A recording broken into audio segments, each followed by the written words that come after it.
This program to bring you a special report from Channel 3 News.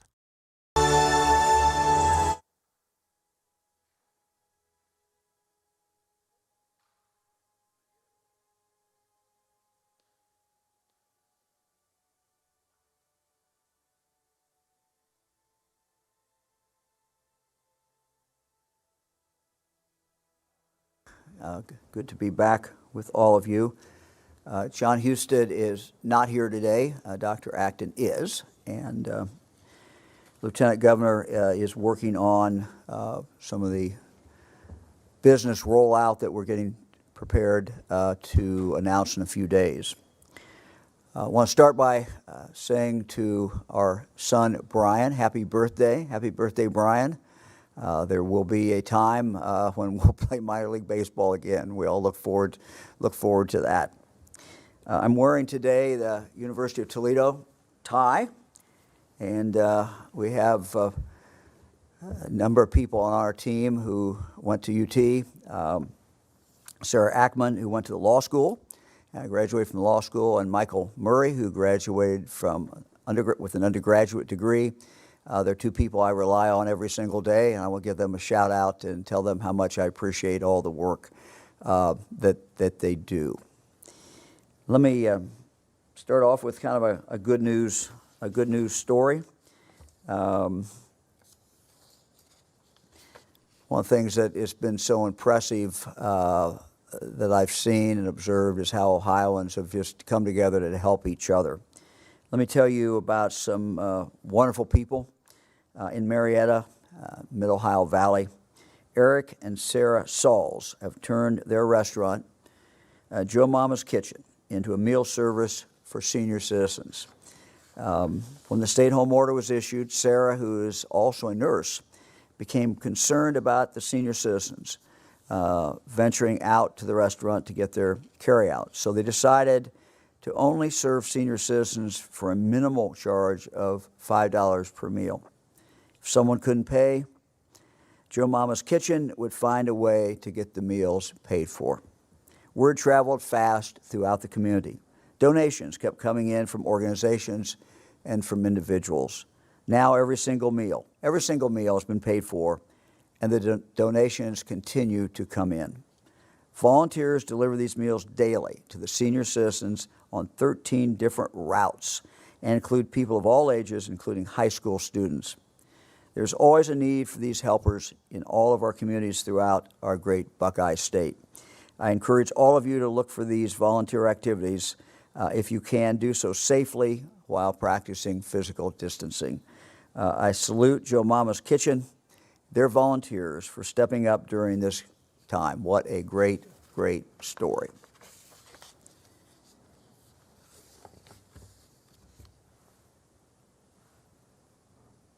I also want to take a moment to recognize some really committed Ohioans.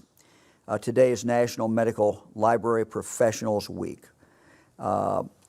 National Medical Laboratory Week, Right now, there are so many folks doing testing at labs nonstop. They're doing an absolutely fantastic job. So to all of you at our labs around the state of Ohio, thank you. Thank you for making a difference. Thank you for getting the results back so quickly, because that is really essential. We salute you and we thank you for that great, great dedication.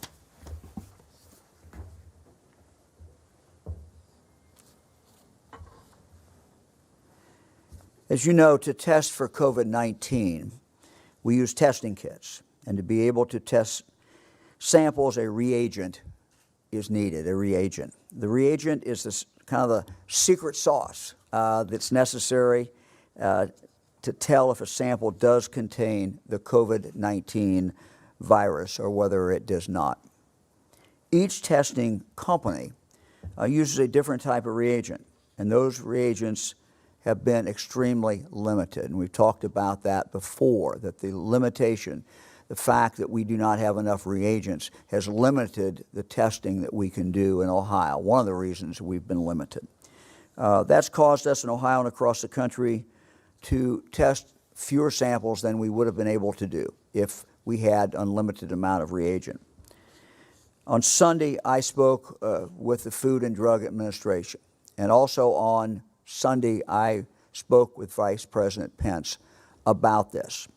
And I spoke to them particularly in regard to a company called Thermo Fisher. Thermo Fisher has an application to have a new reagent approved in front of the FDA. And so I talked to the Vice President about this. I talked to the FDA about this and asked the FDA if they could move this forward. Today, we received some very, very good news. This morning, I got a call directly from the Commissioner of the FDA, Dr. Stephen Hahn. He called me to tell me that they have approved a new version of Thermo Fisher's reagent. So that is very, very good news. Most of the major labs in Ohio use Thermo Fisher's machines. And the problem has been there just has not been enough reagent. Now they can use these test kits with the new reagent, as well as the original COVID-19 test kit and reagent. This will significantly expand the capacity of these labs. It is not the only thing slowing us down, but it is significant, and this was a good victory. The approval will greatly expand our state's ability to increase our testing capacity. Thermo Fisher is hoping that they can give Ohio enough reagent so that by mid-May, we will see significant increases in the number of tests that we can conduct in Ohio per day. We are also working with other companies as well to make additional reagent kits available so that we can continue to ramp up testing in Ohio.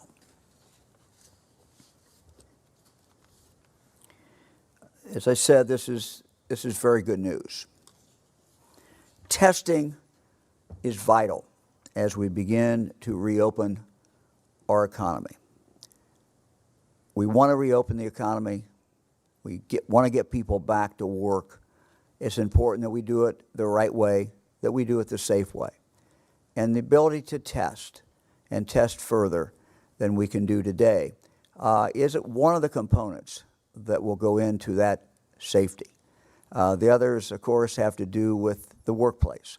It has to do with what the companies do, businesses do to protect their customers, but also to protect the folks who work there.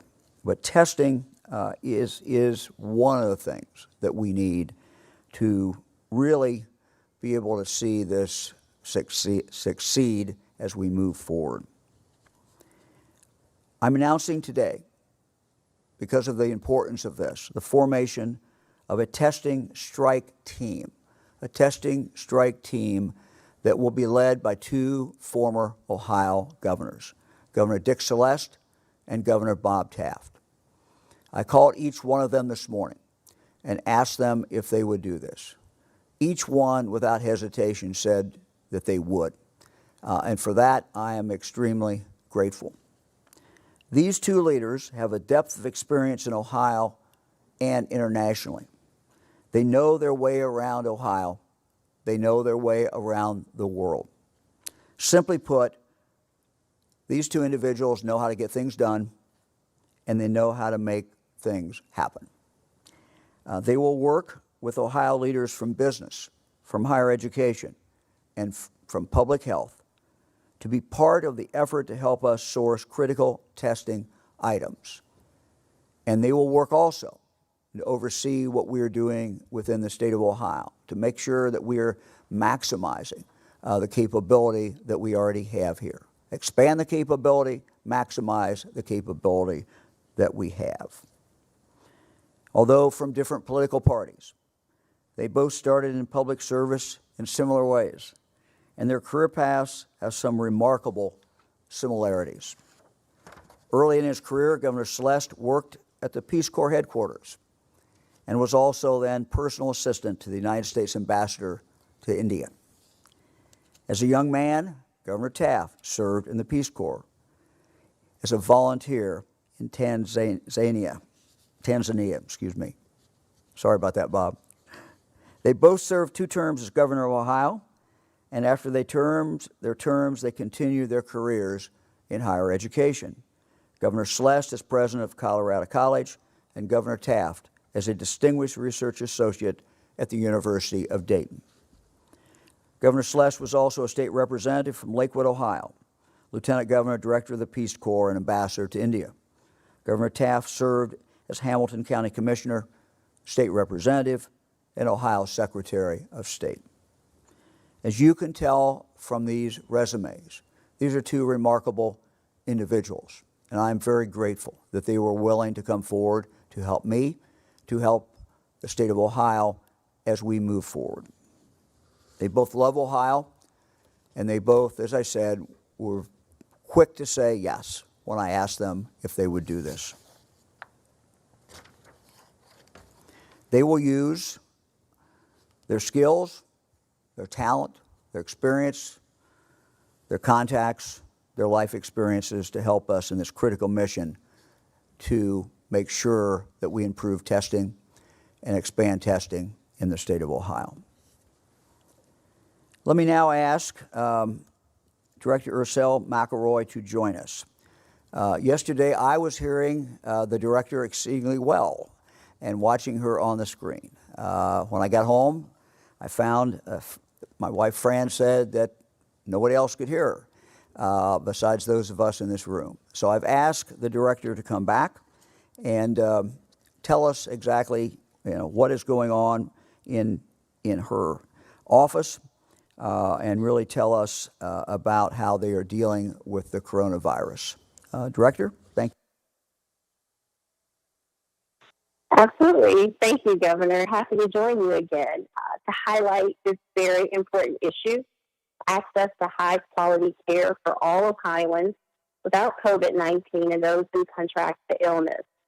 And as you noted yesterday, there has been heightened recognition across the country of the early indications that communities of color, in particular the African American and Hispanic communities, have been disproportionately affected by COVID-19 and the illness it causes. So it is incumbent upon us as we respond to this crisis as a state, including our path forward to restart, to address these issues. Now, in the days ahead, we must act with a sense of urgency to raise the level of consciousness about these disparities and ramp up our efforts to address them. Simply, sir, it's the right thing to do. And like most things we've dealt with during this crisis, it is connected to so many other things, and it will be important to have the best minds and influencers at the table. So I will join my colleague, Director Alicia Nelson of Recovery Ohio, to co-chair the Minority Health Strike Force team you have directed us to form. And this Strike Force team will examine issues such as underlying health conditions, social determinants of health that can widen gaps across communities, and economics. The team will also address the unfortunate expressions of hate and discrimination during this crisis. Finally, tangible steps will be put in place: education, stronger data collection, and recommended policy creation or changes where needed. So, Governor, we stand ready with you, Lieutenant Governor Husted and Dr. Acton, to take on this important work and report back to the people of Ohio. Thank you, sir. Thank you very much for taking that on. We are very grateful. As we talked about yesterday, the numbers nationwide, as well as in Ohio, show that there's a disproportionate of African Americans who have been hit by this virus. And we want to try to do something about that. We want to try to bring people together to really look at this problem and look at this issue. So we thank you for yourself for doing this. We have put together a good group. Yesterday we made available on our webpage the individuals who are part of this group. It's people not just from government, but people from the private sector, people from public health, people who understand what is going on, and we're very, very grateful for each one of them serving. We have sad news I want to share. One of the residents of the Northwest Ohio Developmental Center has died from COVID-19. This is the first COVID-19 death of a resident at a developmental center. This individual, this resident, had been diagnosed on March 31st. Our thoughts are with the family, as well as the other residents and staff at the Northwest Ohio Developmental Center. Congregate living, people are living together, is inherently difficult during a COVID-19 epidemic, and this is very sad news. In addition to the COVID-19 case data that we provide on the coronavirus.ohio.gov website, we also include a breakdown of COVID-19 information for Ohio's state-owned congregate living centers. These would include our prisons, state psychiatric hospitals, our youth detention centers, and our developmental disability centers. So that information is available. As we get closer to warmer weather and we get into summer, we're also, of course, getting closer to fair season. No one loves the county fair, the state fair, more than I do, or more than my wife Fran does. We have 94 county independent fairs in Ohio. They all attract great crowds every single year. We don't know what's going to happen this year. But we also do know that the costs incurred by the fair boards continue. So we have been evaluating how we can be of assistance. The Ohio Department of Agriculture Director Dorothy Pland has been working on this with the Ohio Fair Managers Association. Ohio's operating budget set aside $4.7 million in the Agricultural Society Facilities Grant Program to help county and independent fair managers cover the costs of needed facilities and ground improvements this year. That was in the budget. No one, of course, foresaw that we'd have the coronavirus epidemic. The way it is provided now, the way we had provided it, was that each fair can get a grant of $50,000 if they provide a matching grant to put towards these expenses as well. Oftentimes these matching funds come from local governments or local businesses. But this year we know that COVID-19 has put a strain on local budgets and businesses' bottom lines. And so today I'm announcing that this year the Ohio Department of Agriculture will waive the requirement that agriculture societies must come up with that match. This way, the fairs that qualify will still have this money to put towards improvements, even if the local match is not available. Fair managers have until May 30th to apply via the Ohio Department of Agriculture's website. And we have some good news out of Jobs Ohio, out of People's Bank, and the First Federal Home Savings. As we continue to work through this pandemic, Ohioans are coming together to find solutions to assist our small businesses. Today, Jobs Ohio, People's Bank, headquartered in Marietta, and the recently merged First Federal Bank and Home Savings Bank, headquartered in Defiance and Youngstown, are announcing a partnership to support those banks' existing small business clients in Ohio. The partnership with these Ohio-headquartered financial institutions will help small businesses maintain operations and payroll during the COVID-19 pandemic. Jobs Ohio has committed up to $50 million to assist People's Bank and First Federal Home Savings Bank. This assistance will bolster each bank's ability to provide additional financing on favorable terms for local businesses in good standing, small businesses that would otherwise not be able to access this credit due to the COVID-19 virus. Eligible businesses can use the loan for working capital. That can include, they can use it for payroll, rent, mortgages, or other fixed debts, utilities, and other bills. I want to thank these Ohio banks and Jobs Ohio for this unique partnership. This will get much needed capital in the hands of small businesses that are so critical to Ohio's economy. Let me have one more item.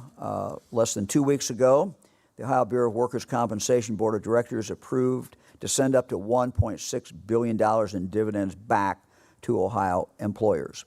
This dividend is intended to ease the impact of COVID-19 on Ohio's business community and the economy. Starting yesterday, the first round of these checks will mailed to employers who can invest that money into the needs of their businesses. A total of 170,000 checks will be mailed over the next 5 days. So business owners, you can be sure that you make sure that you get your mail. The check is in the mail. This dividend equals approximately 100% of the premiums paid in 2018. Dividends like this are possible thanks largely to strong investment returns, declining injury claims, and other cost-saving measures. Approximately $1.4 billion will go to private employers, and nearly $200 million will go to local governmental taxing districts such as counties, cities, township, and schools. Let me now turn to Dr. Acton. Dr. Acton? Thank you, Governor. Good afternoon, everyone. We'll start first with the numbers, and then I have a few things I'd like to share with you. And I know this board, at least, is a little harder to see. When I looked at it last night at home, I can see that it's hard, my husband told me, but it does say today, and it's on our website, that we have 13,725 cases in Ohio, 87 counties reporting, and we have now reached 557 deaths in Ohio, and including the unfortunate situation we've had that the governor mentioned. And if we go to our next slide, again, we are still at about deaths in about 4% of our cases. So this is, again, a very lethal disease.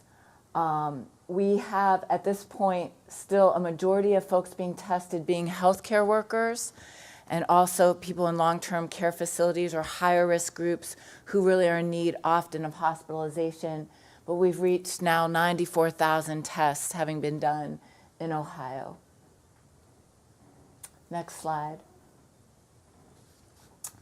Again, we are watching our trends and the cases reported in the last. We're seeing a little dip here, so we're really looking for a 5-day trend. And in reality, we're looking for directions over 14 days.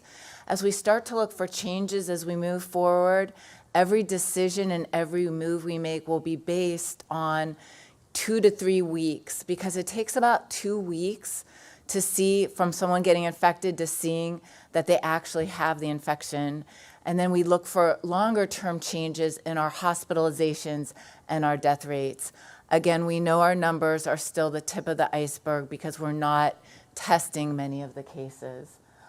Similarly, we are seeing a bit of an uptick lately, slightly in our hospitalization trends. I think a Monday ago, we had 902 admissions for COVID-specific hospitalizations, and today we're at 1,091. So we're sort of watching these trends. In the days to come, we're going to have some new trends, Governor, that we'll be following, some numbers that help us sort of navigate our way forward. So I'd like to tell a little bit something that the governor mentioned when he was on a national news show yesterday. He mentioned some work and some consultation we're doing with Partners in Health. So Partners in Health is really one of the most premier global health organizations and has been on the front of fighting infectious disease for many, many years. Beginning in Haiti, the governor and his wife, Fran, have done extensive work in Haiti themselves. And there was a very famous book written about it called Mountains Beyond Mountains that really told the story of the founders of Partners in Health. It was Paul Farmer, physician, who did some bold things and just embedded himself in Haiti as part of his med school, often missing class, I don't know if you knew that, to work. And a classmate of his who became Dr. Jim Young Kim, and then Ophelia Dahl, the daughter of Ronald Dahl, the children's author. And that friendship was actually what began some of the most aggressive and innovative work to attack some of the world's health problems.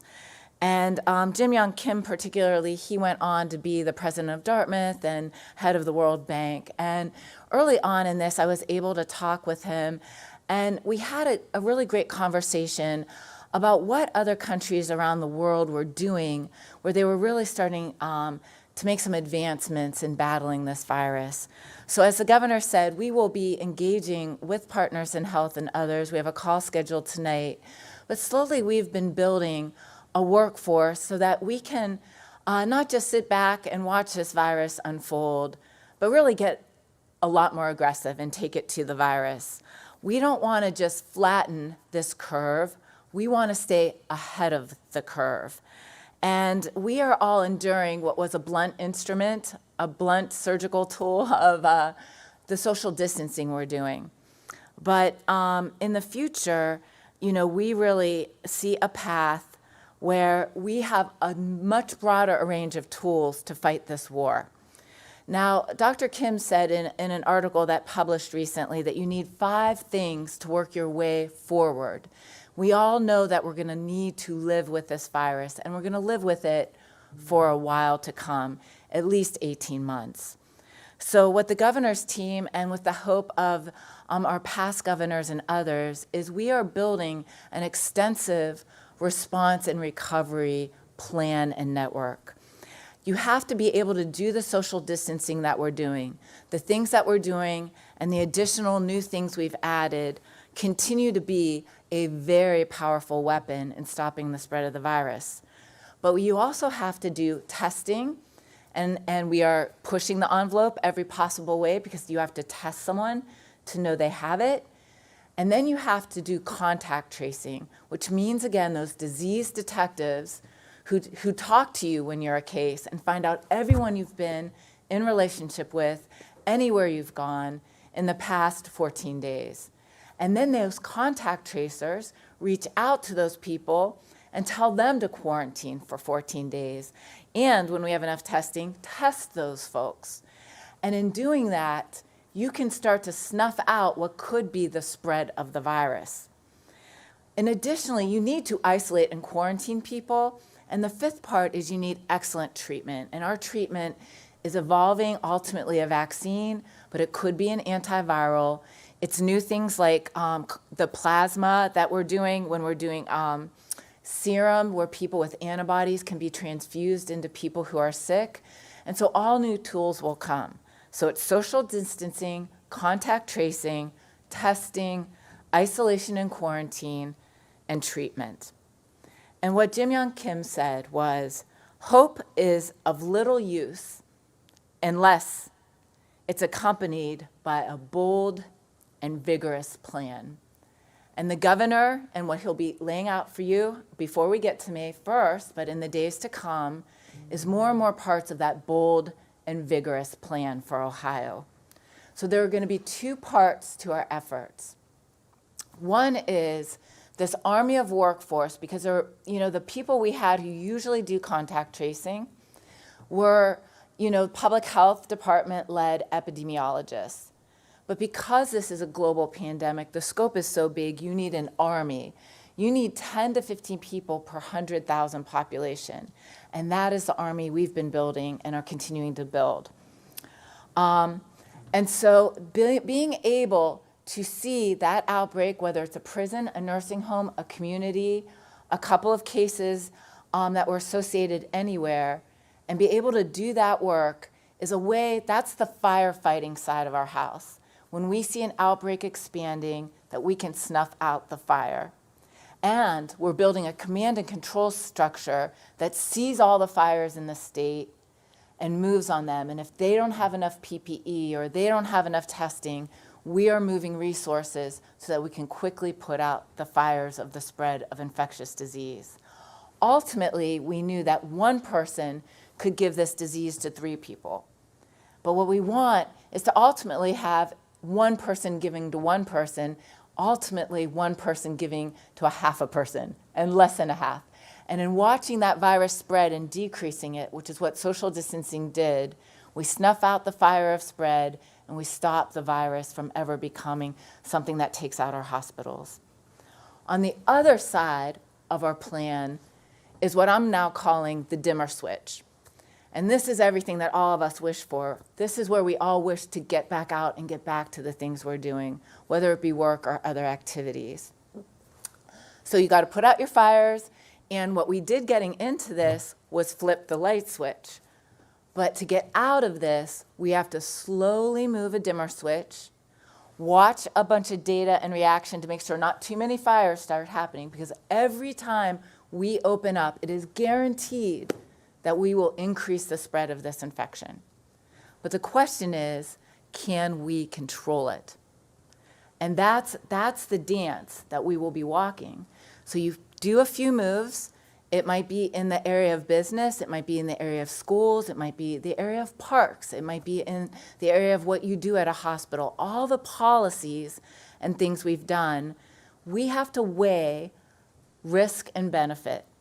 And what you want to do as you start back out into society is do the lowest risk things first and watch how we deal with the spread of infection. And then you dial the switch a little more and do a few more things. So in every area of our state, whether it's how we run our businesses, how we run a school, we are sitting around thinking, how do we live in this new world? How do I do a few more things but do them safely? So you have to have best practices of what safety looks like. We've seen this in essential businesses where we now have plexiglass and we now walk down aisles in the grocery store differently. And those are the kinds of new innovations that our businesses and our schools are hard at working at. How do we live with this virus in a way that we stop the spread? And at the same time, how do we do a little more all the time without creating too big a risk that really shuts us down and has us have to go all the way back down into a lockdown situation? So we've got our dimmer switch planning, and we've got our firefighter putting out fires plan, and that is the dance and the plan that the governor's team is working on. Do I wish we could just hand you a plan every day? There was no playbook for this. The whole world is figuring out this equation of the dimmer switch and the firefight put out. And I want you to know that Ohio is on the front edge of that. Lastly, I do want to say, as it is Holocaust Memorial Day, I want to talk about hope for a moment. There has been so much done by Ohio citizens to help each other and be good to each other through this crisis. This is a war. It has been a silent enemy all along. And what a pandemic does is far more than kill people. The real threat of a global pandemic is so much more extensive because it basically disrupts civil society. It disrupts supply chains. It shows the chinks in all our armor. It shows our imperfect, technology systems that might be 30 years old, that only had a volume of having to deal with so much work. It disrupts in such a way that it is a national security issue. And worst of all, it can turn us against each other. And so it's very, very important. I am very optimistic that we have the grit and resiliency to weather a war, especially given the outstanding leadership we have. But it takes just that.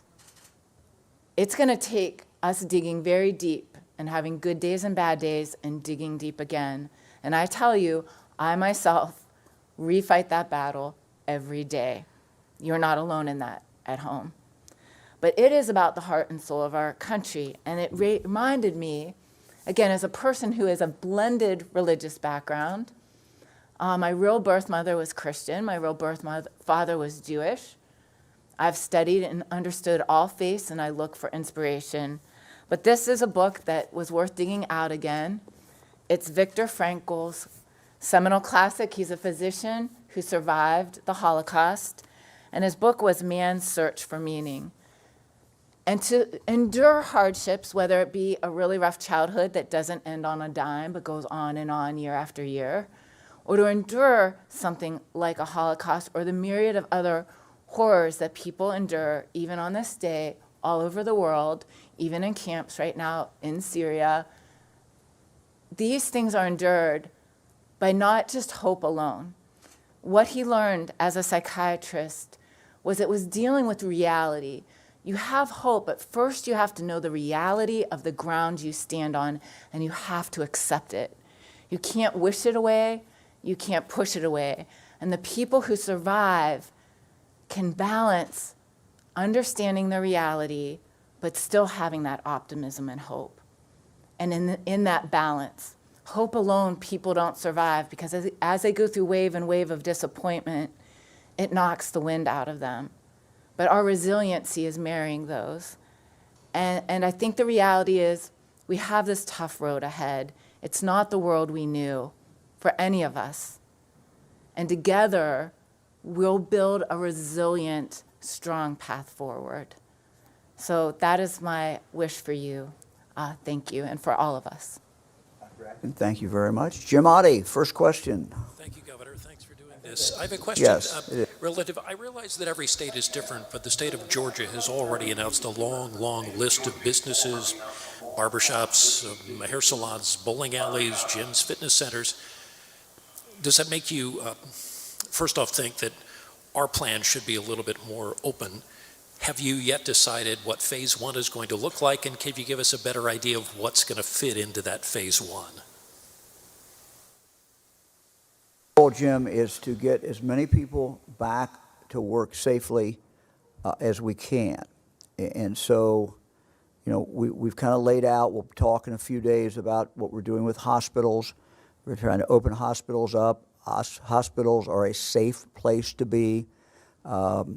They're a place that we had to restrict some of the activity because we worried about not having enough of the personal protection equipment. We're going to come out in the next several days. I'm looking now at recommendations from the Hospital Association. So movement forward on hospitals, letting them do more, move forward. They're an essential part not only of people's health care, they're an essential part of the community where they exist throughout the state of Ohio. Second, we're going to look for those businesses that can open and put in place the safety that is needed. Safety might include some reconfiguration. It might include, we have some examples of manufacturers who have been open as an essential business. We have other manufacturers, other people who make things that have not been open. We're going to look to see if we can open some of them. You know, they're going to look different. People are going to be wearing masks. People wearing gloves. And then when we start moving towards retail, we're going to move retail out again in a situation so people can be safe. The employees can be safe, and the customers who come and retail will be able to be safe. So it's not going to be done overnight. We're going to try to get, again, as many people out working as we can as we move forward, and we'll have some announcements in regard to that. If you look at some of the things that we all love to do, the big gatherings, we come together for sporting events, come together for concerts.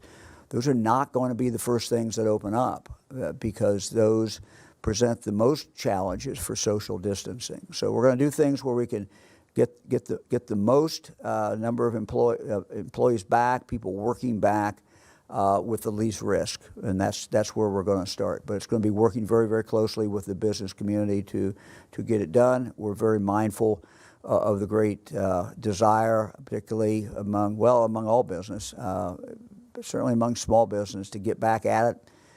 We understand the problems that small businesses particularly have. So we're going to be announcing more as we move forward, but that's kind of how I look at what we're going to see beginning around May 1st.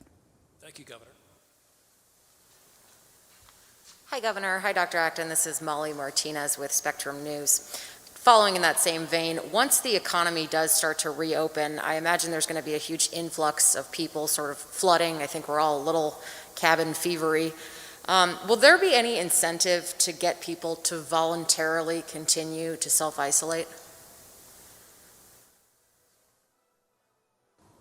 Well, I don't know if we've ever thought about that. You know, we're open to any ideas. I'm not sure that that's been something that we've really looked at. I mean, the incentive, I think, is that everyone wants to stay safe, but everyone also wants to get back into doing some of the things that we all like to do. And so that's a balance that everybody's going to have to make. We're going to ask people continue to do the social distancing.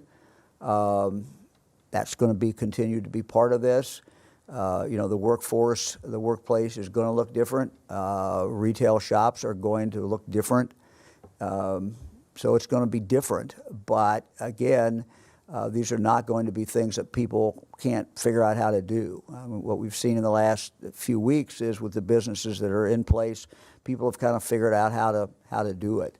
And we're going to help them. We're going to bring experts in, and that's the work that Frank Sullivan is heading up with his group, and the Lieutenant Governor's working on as well. Kevin Landers, WBNS 10 TV. My question is for the Governor. Now that schools are closed for the academic year, what can you tell parents about what will begin to open for the summer as the weather gets warmer, pools, zoos, museums, all these things that kids and parents have enjoyed? Is there any hope that you can give parents about what they can do with their children for the summer? Well, I fully understand that. Fran, I have 8 kids and 24 grandkids, and we understand that kids need to do things in the summer. So, you know, part of this is a balance. How do you, you know, reduce the risk of infection, but at the same time have a good time, let kids get out. You know, our state parks are open, every park but one. So there's ample opportunity for kids to go out there. There's metro parks that are open in many parts of the state.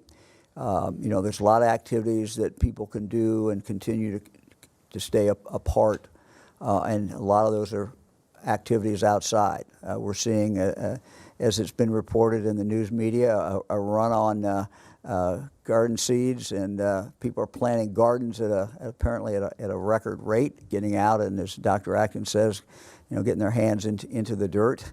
So there's a lot of things that people are in fact doing, and I don't minimize the fun things that people aren't doing. I get it. You know, we all love amusement parks. We all love going to, or at least I do, going to baseball games and doing other things. But that is the reality. The reality has simply not changed. The reality is that we have kept the curve down so our hospitals are not overrun, but we still have the virus out there. And there's still the threat of that virus. And it's a particular threat, obviously, to people who are older. It's a particular threat of people who have a medical problem, no matter what their age. The other reality is that anybody can be a carrier. Anybody who gets it can be a carrier, even if they don't really manifest it themselves. And again, what Dr. Acton has said is we need to assume everybody is a carrier. The numbers that came out that I cited the other day that came out of the Marion prison should shake us up a little bit. And those numbers would indicate that at least in that set of group of people, of the people who tested positive, 39% of them have absolutely no symptoms. So again, you know, you can't tell if someone has this by whether they have symptoms or not. And that's what makes it, one of the things that makes it so dangerous. So we're trying to move back forward, looking at opportunities for kids to do different things, and we'll kind of work through this. But every time, I think whatever I say as governor, what parents ought to think about is, you know, what are the risks? And what are the risks of my child, you know, getting this and then infecting the family and maybe infecting others? So people are going to have to, you know, look at those things and make those choices. Thank you. Good afternoon, Governor and Dr. Acton. This is Laura Bischoff, Dayton Daily News. You know, large swaths of Ohio's population are at high risk. We have 34% obesity rates, 22% smokers, I think 10% asthmatic, 10% COPD, lots of people over 60. I'm hearing from a lot of readers who are concerned about going back to work in retail settings, but also being concerned about their health, but they at the same time need the paycheck. So how are you going to try and support or protect those kind of workers who represent a large portion of the population? Well, Laura, that's a very difficult question. I do not have a great answer for that. You know, families who have somebody in the family who has a medical condition, you know, that poses the very difficult choices and very difficult decisions. And I don't have a great answer for that. You know, what we hope is that where possible, employers will help that person figure out, can they work from home? I know that's, you know, doesn't always work. It doesn't work in retail, as you point out. But there are some jobs that you can work from home. There are also jobs that you could be more isolated at work. And so, you know, reduce the risk of you taking that back to a family member who is more susceptible. I don't know. Dr. Acton, you want to comment at all on that? Or? You know, Laura, you bring up, you know, people are sort of, I've heard a school of thought out there, I'll put it this way, that healthy people can go about their business and risk getting this disease, which we are increasingly knowing is not necessarily true. A lot of healthy, even young people can get this disease and then have that tank on them. People say they don't die, but they're, you know, I'm talking to nurses every day who are reaching out and saying what they're seeing on the ward. So I think because we're not seeing it, or at least not in this TV setting, what's really going on, people get very, very sick from this. And in Ohio, we know that we have some of the worst health outcomes in the country in terms of a lot of the diseases that you mentioned. So I forget, I looked at some numbers, but some 60% of us have at least one of those risk factors, starting at very young ages. And I think it's really important to say, we have got to think about this timeline in a very gradual way. I don't think we all know. It's very hard to see more than a week or two ahead of you, let alone a month or 2 or 3 ahead. But what we're really talking about is sort of loosening. I think that's a better way to think of it, as more things can become essential. And as we lean into that, each of the necessary policy discussions around that will surface. And they're all interrelated. It's very hard to talk about business without childcare, someone mentioned yesterday, or as a parent, what are you going to do with your kids? That came up. And so we have teams of people right now they have to look at it in each silo. For instance, the business group the governor mentioned is looking at a certain segment of the business world. What are the best practices? What are the least risky things to open up? And what are the more risky, and how you do that? And similarly, in each of those silos, we have to look at, how can we reinvent ourselves? How can we make this less risky and open it up? And then you have to step back and look at the whole of how all those things relate to each other and what net effect they will have on the virus spread.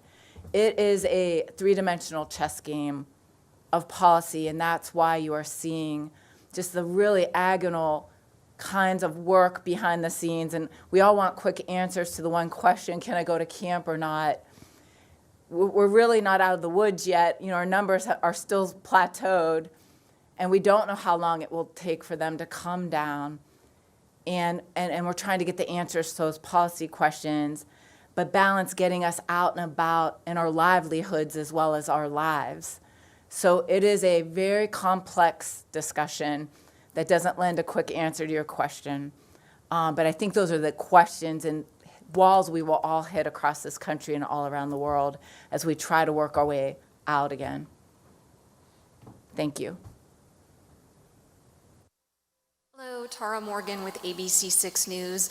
This question could be for either one of you. As businesses reopen, Dr. Acton, you talked a little bit about which business is risky and which isn't. What about those one-on-one businesses, those salons and barber shops? I mean, Governor, you talked about masks being used in businesses, but do we need to limit customers and things like that? Well, that's a very good question, and it's probably the most frequently asked question I get is, when can I get a haircut, or when can I go to the salon, beauty shop? I get those questions a lot, and I understand, as you can see, I'm past due for a haircut. The real question it does come down to, can that be done safely? It's a very close, obviously by its nature, close contact. And so that's something we're exploring. We're exploring with the board that regulates those two professions. And we hope to have more. But it is something that I fully understand, and I understand people's desire to do it. The nature of it is close work. And you cannot stay 6 feet away and do that. So figuring out how that can be done in a safe way is something that has to be worked on. And if I could add, Governor, our understanding of all this is evolving still hour by hour, as you all know. And each of these industries, this is where we begin to innovate. Every one of these industries is getting a hold of CDC guidance as it's made available.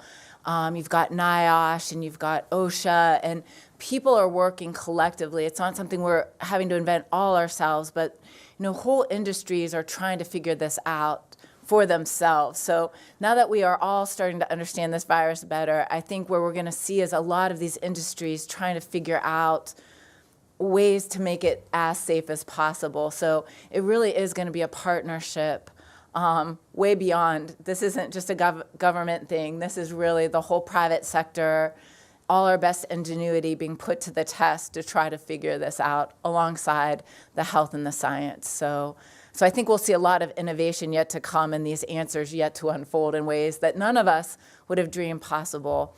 I think we'll see a lot more home working.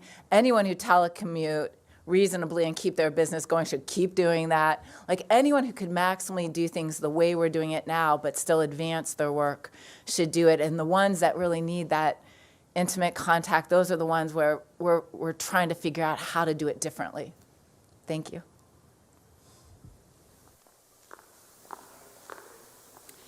Adrienne Robbins with NBC4, and my question's for Dr. Acton. Many people have wondered, for the longest time we talked about the importance of testing before reopening the state. Are we at a comfortable place for you that you think it's safe to start reopening on May 1st when it comes to testing? And when we do get this reagent shipment in, do you think at that point we'll be at how much better of a place, I guess, will we be mid-May when we do get that part of the test in?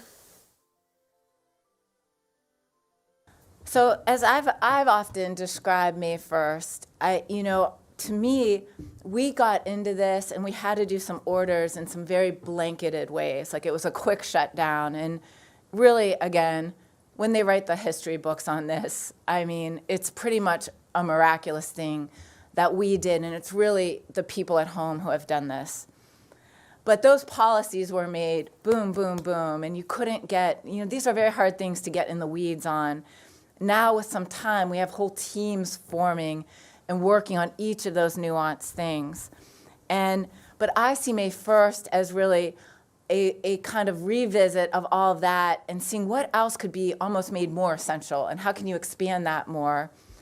At the same time, we know that we won't have what is being recommended either in the president's plan or any of the other plans that have been laid out. That testing will not get there by May 1st. That's just not possible, so that's just true. Right now, we are doing between 2,000 and 4,000 tests per day over the last week. I'm looking at some notes because I asked this very question. Harvard put out a study that talked about that you needed 152 tests per 100,000 population. I believe that's the number. Fact check me on that, because this is my little notes that I scribbled here. You know, the more testing, we want more and more and more, because ultimately there are two types of tests, remember, the one that says you have it and the ones that say you had it, and within that there's a whole different bunches of types of tests and new science, and some are not turning out to be accurate, et cetera. So testing's a big quagmire of its own. But we really need to get to the Harvard numbers. Ultimately gives us better control, better ability to find the person who has it, and also test their contacts. Right now we're keeping those tests to such a small group of our population. We're having to ration them, basically. And having a greater ability will really, remember, two sides of the house, the dimmer switch. Well, the dimmer switch is all dependent on our ability to manage the fires, and that's all based on testing. So more tests equals better firefighting. Hope that helps. So we're not there yet, by far. Thank you. Good afternoon, Dr. Acton. Ben Schwartz with WCPO in Cincinnati. I want to ask you about, as we start to gradually reopen the state, will it be beginning to become acceptable for, I guess, younger children to go play with their friends outside, or for, say, family members to go visit other family members from out of state or anything like that? The biggest thing we face is social distancing. It really still will be those basic rules of 6 feet. Now, masks are going to help, but please know, everyone, it does not replace keeping that distancing. The other things, the hand washing, I had to remind myself the other day, like, because I'd become so meticulous, and we have our hand sanitizer here, and all those things. In the beginning and for the foreseeable future, and this is me telling people truth. I know people might not want to hear this truth, but to the extent that we can stay in our household units is the best. Now I'm seeing a lot of clever things being done, and I'm trying to get an understanding of what can be done. You know, I know there are people having campfires where they're trying to sit 6 feet from each other, because I smell it from my house. I see my neighbors, not that I get to right now.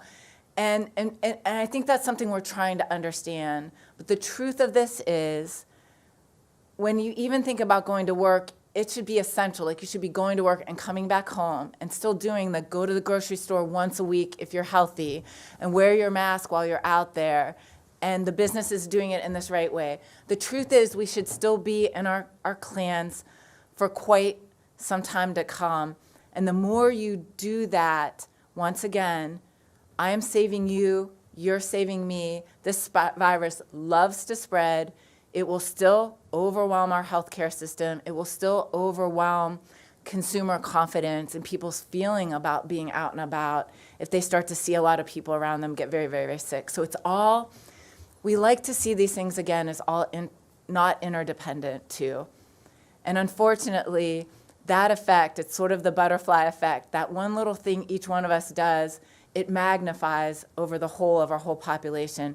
And similarly, I don't expect we'll see travel going on widespread, because now we're going to start taking it from cities that are hot spots into other places. So these same things we're doing now are still the same things we need to keep doing, at least for a few months in the foreseeable future. And then little by little, we'll try to expand that more. That's the truth of what, at least from where I stand, I see happening. And that's how we'll stay safe. Thank you. Thank you.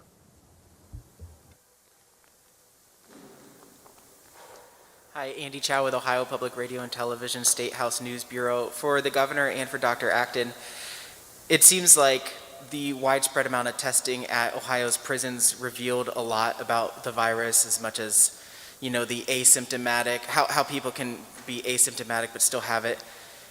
Have you given any thought into widespread testing at nursing home facilities? Is there maybe a metric or a threshold that if there are a certain amount of cases in one nursing home facility, that you would want widespread testing throughout the whole facility? The answer is yes. Nursing homes are a real priority. One of the things we do every day when we have our 8 o'clock call and our 5 o'clock call, and in between as we talk about nursing homes. And maybe Dr. Acton, if you can kind of outline what has been going on in kind of the special relationship that we're putting together between the hospitals and the nursing homes, and maybe also talk a little bit about some of this testing and where we hope to take the testing. So it is a priority. It is very important. It is close living together, and we know that what can happen, we've seen not only in Ohio but in other states, what can happen and how fast COVID-19 can move through a nursing home, and it's a very, very concerning thing. Oh, thank you, Governor. So part of our firefighting putting out plan has a command and control structure. It literally has people that man something called the Emergency Operating Center, which is basically, imagine a NASA watch desk with kind of keep situational awareness around the state. Same way you would do for floods and tornadoes. That's what COVID is now. It's something we are trying to look at the state and say, this nursing home or this prison or this community or now eventually this workplace, we might see these outbreaks. So nursing homes are a very big one. And to do this command and control structure, we've invented something in Ohio that's really unprecedented. And the governor has insisted that we move forward for the next 18 months in this way. But hospitals are really the anchors because, this is about for when people get sick. And our hospitals across Ohio, who usually compete, have joined together to work and own and help protect their communities. And we've developed, there are 8 regional community hubs, and if you think of our 8 largest cities and more of our rural agents, there are these 8 regional areas, and we'll have maps as we lay this all out on our website. But there are 3 zones that are based on the 3 Cs. And this structure of hospitals, both state and regional, and then the very smallest local ones, are the hubs. And now they are in relationships. There's a team of people led by Director Maureen Corcoran and some other team. I want to say Bridget Harrison, Ursel McElroy, a whole team of people who've worked tirelessly to build relationships with the nursing homes and the prisons and the businesses and the local health departments in those areas, the relationships with the civic leaders. So at the community level, they're all sharing testing. They're going to share PPE. When there's a hot spot, people can deploy in that region to another place that's in more need. They'll deploy back because there's scarce PPE and scarce testing. Part of this structure is to be able to move testing to nursing homes. And there's a whole nother team that's just been working on best practices in nursing homes. They've been working with the industry. I'm telling you, the workers, the people. That's why I know people, when I say don't blame that we have these things, don't blame in a prison. We have one of the best directors of prisons there are in the country. Everyone is maximizing what they can do. Bad apples, yes, a few things around that aren't, but they are working together with best practices. And so when a nursing home has a case, unfortunately, there's so many of them, and there's not enough tests. So we have a CDC-based protocol where we see a few cases in a nursing home. We test as many as we can. We test some staff, and then we say it's there and treat it as such. You have to almost treat it as everyone has it. The dream would be to be able to do what we did with our prisons. The numbers are so great. I forget, but it was like 70-some thousand in nursing homes. Another, I'll try to get those numbers for you. Someone read them to me on the phone, but I don't have them with me. So the scale is so much bigger. But you should be able to know it's in a nursing home. A new thing we're really working on are mobile teams. We also have mobile testing equipment, but even if we have teams with the swabs that can get to those nursing homes wherever they are in the state, get it and run it back to our labs and get the testing. So these are all, when I say all of this to you, we are reinventing systems that never existed before. We are making government act in ways it never has in the middle of an emergency.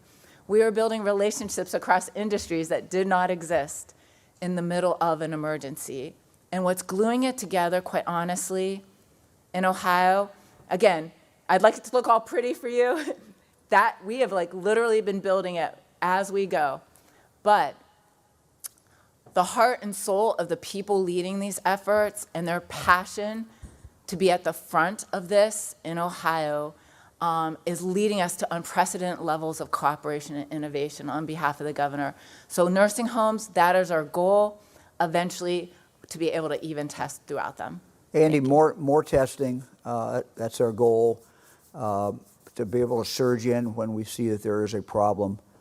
And I don't want to underestimate the importance of that hospital in that community. We have asked every hospital to really take ownership, in a sense, and a responsibility to reach out to the nursing homes within their area, their natural area, and establish those relationships if they don't already have those relationships, because the hospitals can be a very, very, very important. So we have more to do, but this is certainly a priority. Thank you. Hi, this is Danny Eldridge with Hannah News Service. My question's for Dr. Acton. Can you just talk about the importance of antibody tests, where we are with that, and then also what we know about how long people stay immune when they've recovered? Thank you. No one really knows the answer yet to the immunity. As I mentioned yesterday, we would love, and a couple weeks ago, the big buzz was having a test that can show you had it, and almost in some countries they're looking at certificates to say that, and then that you were immune and therefore kind of able to go about your business. And I think that would be a dream thing if we can get to something like that. But the science is ever shifting. We do not have many of those tests available yet. We're hoping in the state this week. Celix, we're waiting for the 1,000 tests that they promised us this week. And that will begin a study. About the antibody testing, there's a really innovative project going on right now at OSU, and they're working with Battelle.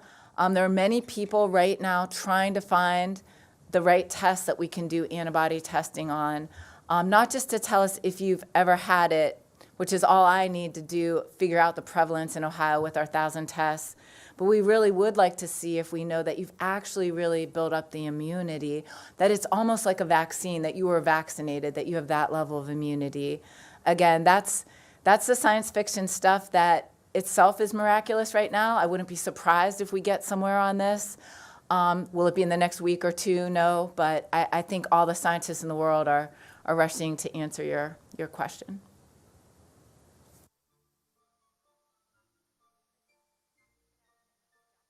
From the Cincinnati Enquirer. The rising numbers out of the prisons due to the widespread testing, you've talked about, show that this can be easily spread among asymptomatic carriers. And we're also seeing a fairly low number of deaths out of the prisons.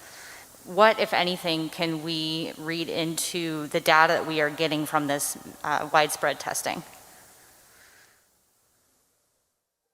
I'm sorry, what can be read into what? What can we take away from the results that we're getting back from being able to test that population completely? That I'll let Dr. Acton respond. One of the things we obviously are very concerned about is the staff who works the prisons and what happens when they go back home and the potential spread. We're concerned for the staff members. We're concerned for their families. One of the things that we're starting to offer, and this is on a voluntary basis, but we're starting to offer, just like some first responders have made this decision, if they want to stay in a motel, this is going to be paid for by the state. The state is making arrangements to do this. I don't know how many of the people who work in our prisons want to do this, but that certainly is something that we are now making available. So Dr. Acton, you can respond to the rest.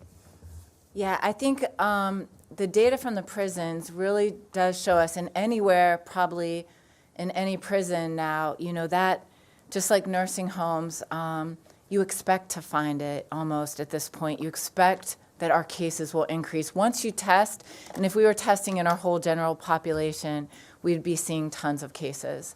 So we just don't have the test to prove it. So when you're taking that high-risk group, so we aimed at high-risk groups and we aimed at our prisons, and I think it's unusual. I don't think there are a lot of places where they've been able to look at a whole prison the way we have, and we've learned some interesting things. I know this has happened in other states when I talk to people about testing in nursing homes, that there's a ton of asymptomatic folks. Now, a test is at one point in time. First of all, there are still people who will test negative that actually have the disease, and depending on the test, it is a different amount of people. If you're early enough in the disease process, you might still be negative because you don't have enough of a viral load that would be picked up by the disease.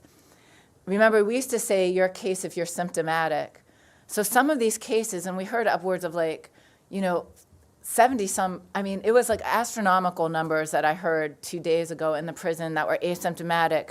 Some of those might continue. If you went back there 2 weeks later and you tested, some of those people would have just stayed asymptomatic, probably at least 25%, but I think it's going to end up being much higher than that. Numbers are getting up more toward 30 and 40%.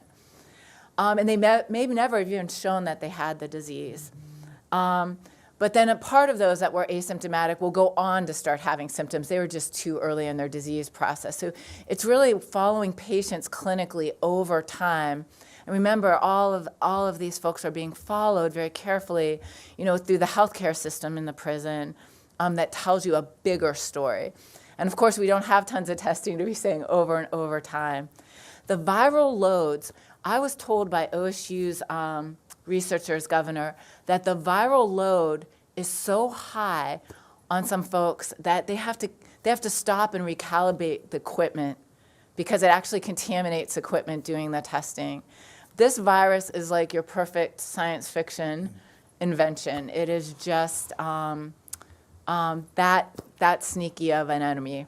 And, and we don't know how long people shed even after the 14 days. So it is a very infectious disease and very deadly.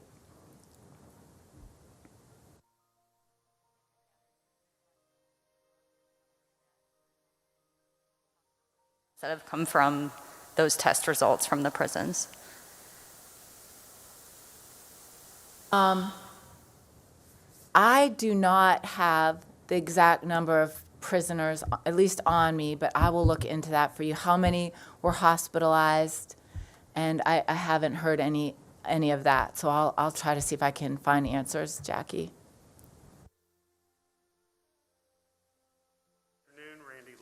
Columbus Dispatch. Question for the good doctor.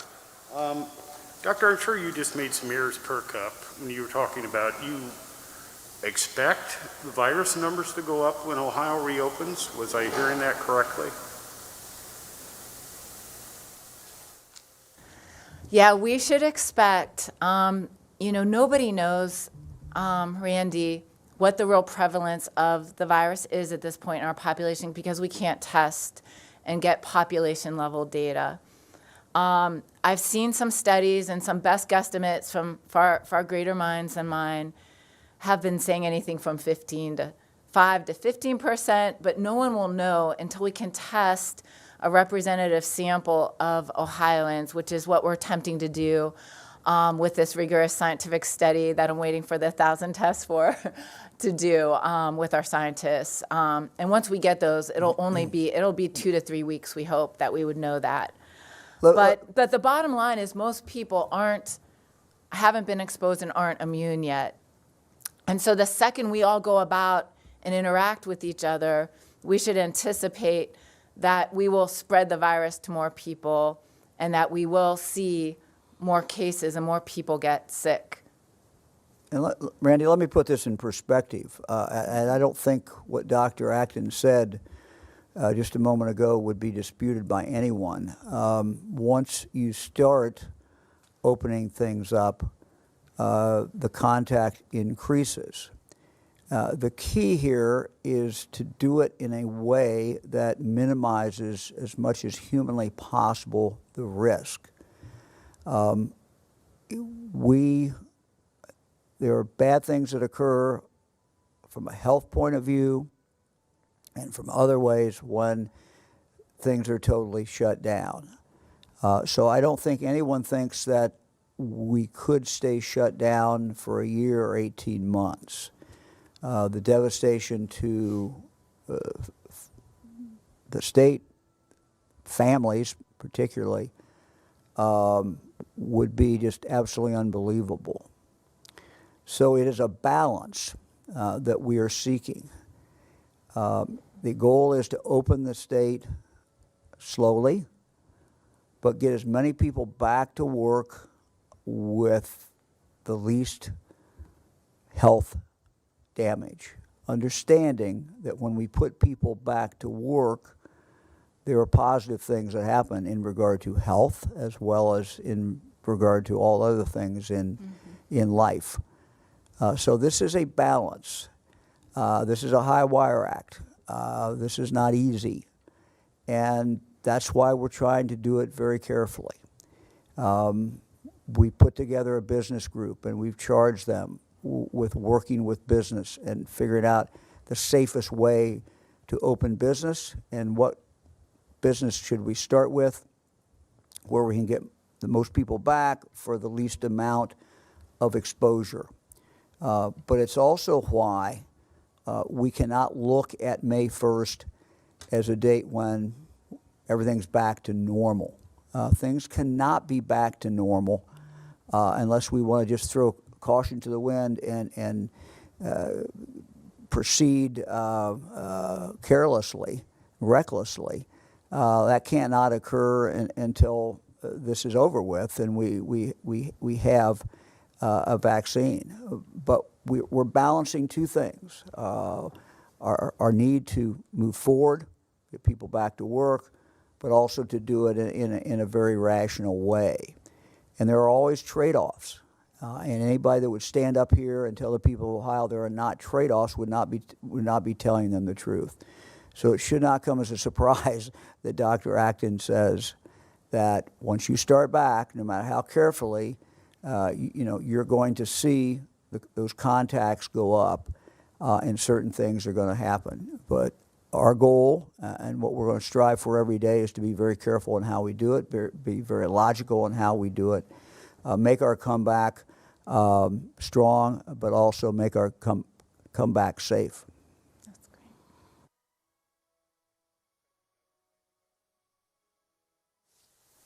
Hi, Governor. Hi, Dr. Acton. Thank you very much for your leadership through this tough process. This is Luis Gil with Ohio Latino TV. My question to you, Governor, as the minority community is being hit hard during this crisis, and the reality is the lack of access technologically, transportation, especially the Afro-American and the Latino and many other communities. Governor, don't you think that this virus was like a little bomb that took the lid off of so many issues of these inner communities, like education, health, economically, housing? And I know you've been at your job for a short time, 2 years, but unfortunately this fall into your lap. Don't you think this opened your eyes how things will be in the future for this community? We've lost the sound. Oh, okay. And so I apologize to everyone, but I cannot hear the question. Oh, so sorry. Do I start all over?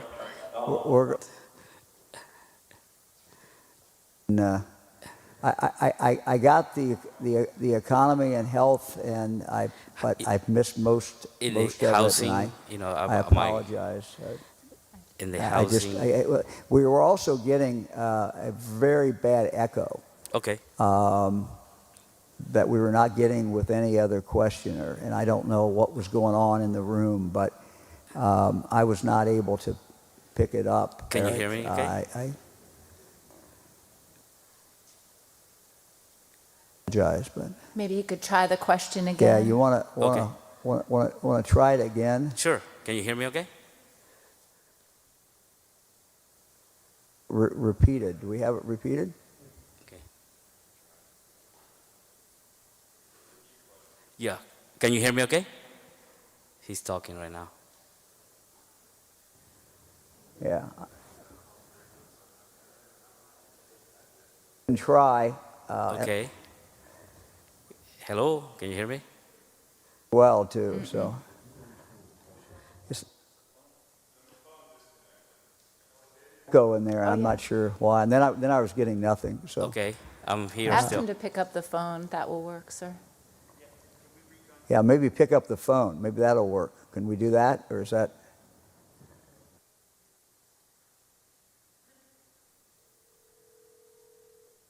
Yeah, you'll be speaking.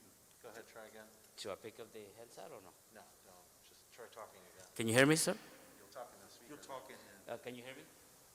Let's try that. Let's try it. Can you hear me okay? Let's Yes, try it. we Yes, can hear let's you try now. it. Okay, well, let's start with the hello. Hi, Governor. Okay. Governor, I was asking you about the community, the inner communities, you know, the Afro-American, Latino, and so on. You know, unfortunately, they get hit hard because of technology, you know, lack of technology, transportation. They have to, you know, have different means of job. But don't you think that this virus kind of was a little bomb that took the lid off of issues that the community has been lacking, like housing, health, employment, economically, education especially? Did it open your eyes, even though you have been in the job for, you know, short time? But this has been issues for a long time. Did it open your eyes to look at things differently and how the future is going to go on for these communities? Yes, I think the answer is yes. I think it brought home in numbers that we could see very quickly the reality of some of the disparity that we have.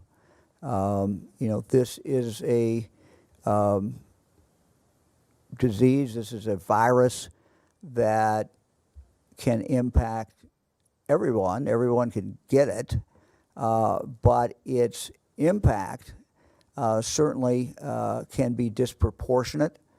One of the things as far as disproportionate as far as poverty, and that we know that poverty is a problem, and that people who are poor generally many times do not have as good